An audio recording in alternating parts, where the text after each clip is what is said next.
और अपनी कुटिया की ओर चल देता है। अपनी कुटिया में पहुंचकर मस्त खाना खाता है और बोलता है, जो चोरी के भोजन में स्वाद होता है वह किसी और भोजन में नहीं होता।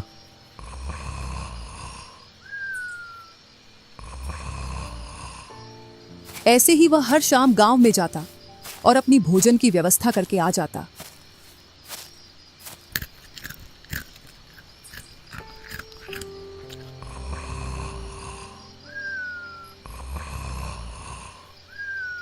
अब गज्जा का रोज का यही काम हो गया था। रोज रात में गांव में जाना, खाना चोरी करके लाना, अपनी कुटिया में लाकर खाना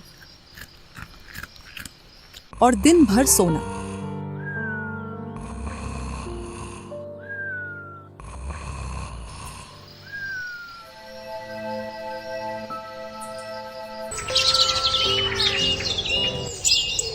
एक दिन गज्जा के दो चेले कल्लू और भूरा गज्जा के पास आते हैं।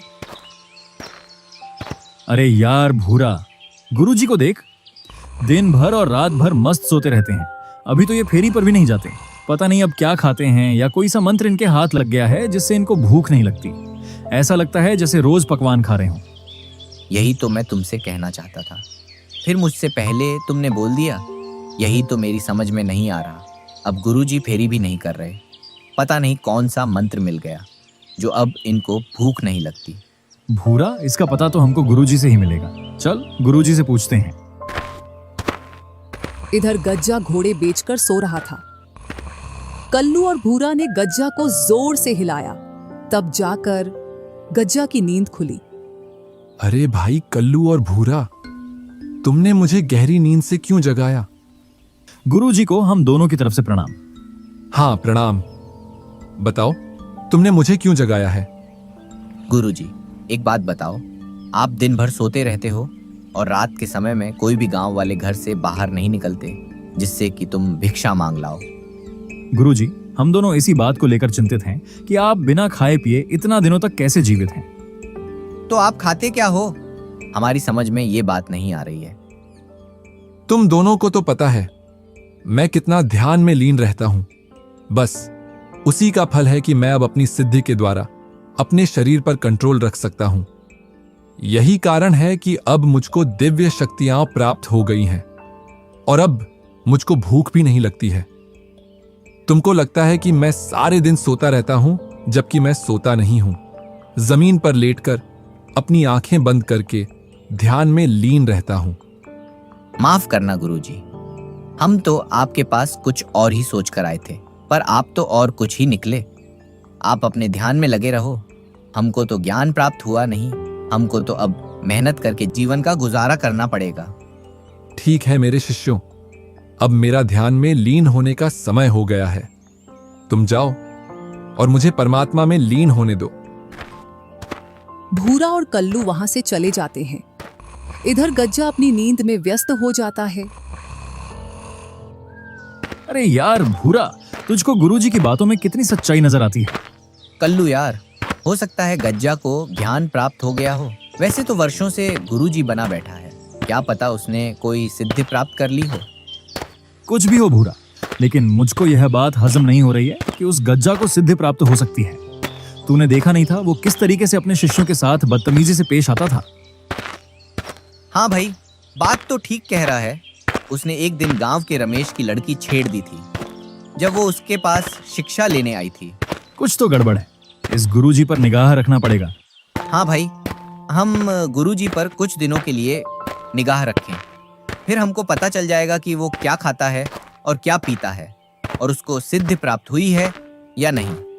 हाँ भूरा, तुम बिल्कुल सही बोलते हो। हम गज्जा पर कल से ही निगाह गड़ाकर उसकी निगरानी करेंगे, तभी उसकी सच्चाई का पता लगेगा। अच्छा हुआ उन दोनों कमीनों को मैंने मूर्ख बनाकर भेज दिया।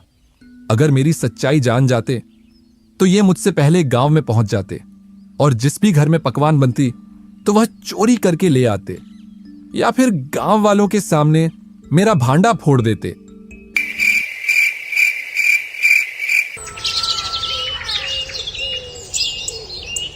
और सूरज की पहली किरण के साथ भूरा और कल्लू गज्जा गुरुजी पर निगरानी करने लगे। आज तो गांव में किसी के घर मालपुआ मिल जाए तो खाने में मजा ही आ जाएगा। बहुत दिनों से मालपुआ नहीं खाए। भूरा, वो देखो, गुरुजी जाग गए हैं और खुद से ही बातें कर रहे हैं। अब पता नहीं क्या बातें कर रहे हैं, सुनाई तो यहां तक नहीं दे रहा है। कोई बात नहीं है कल्लू, सुनाई नहीं दे रहा तो क्या हुआ, गुरुजी तो हमको दिखाई दे रहे हैं। जो कुछ बातें कर रहे हैं उसके हिसाब से आगे कुछ करेंगे, तभी हम उनका पीछा करेंगे। करने दो, क्या बातें कर रहे हैं अपने आप से। कल्लू और भूरा को सुबह से दोपहर हो जाती है। अरे भाई भूरा, देख, सुबह से दोपहर हो गई। गुरुजी यहां से तो कहीं भी नहीं गए हैं और एक बार कुठरिया में जाकर फिर से पेड़ के नीचे आकर दोबारा सो गए। कल्लू, तू जाने की तो छोड़, एक बार से दूसरी बार वे खड़े भी नहीं हुए। मुझे लगता है उनको सिद्धि प्राप्त हो गई है। हम तो वे फजूल में उन पर शक कर रहे हैं। चल, यहाँ से चलते हैं। अरे भूरा सुन, मान खड़ा रहे, उसे कोई सिद्धि प्राप्त नहीं हुई है, वो तो सोया पड़ा है।